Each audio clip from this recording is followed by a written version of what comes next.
All right, today at 10:33 in the morning, Carroll University received a call of a man walking with a gun or a rifle. At that point, they immediately contacted the Waukesha Police Department, and we sent squads immediately. Carroll University public safety officers were on scene within seconds after receiving that call. Waukesha Police Department was there within a minute or two. From there, we tried locating the subject, made contact with anybody remotely matching the description of that subject, which was described as a subject in his 50s or 60s, openly carrying a rifle or shotgun. At that point, we were able to track down that he had contact with a couple individuals.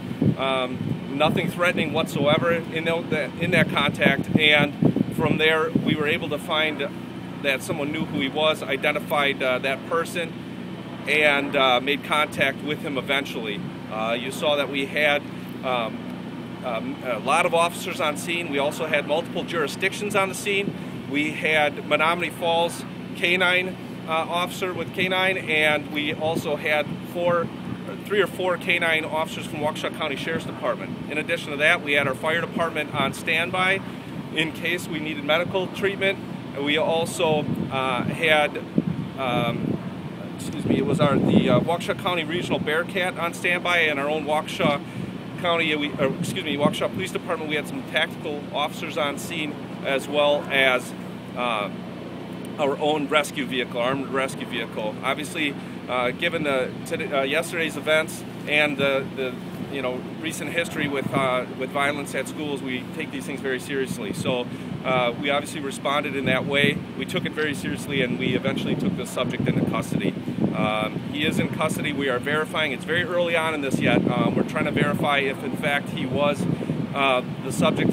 We believe with pretty high confidence at this point he was, but we just need to verify a couple of those things. The weapon that was recovered at this subject's residence was, in fact, some sort of non-lethal weapon. I believe an airsoft gun, not a shotgun, not a rifle, not a firearm, in fact, at all, other than by appearance. But obviously, in today's day and age, we have to take these threats very seriously, as we did.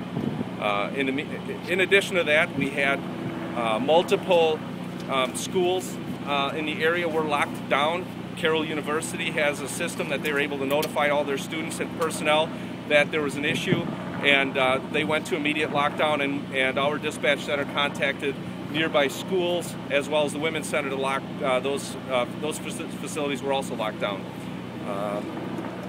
Anybody have any questions at this point? Captain, did you increase the number of schools locked down and your response today in reaction to what happened in Boston?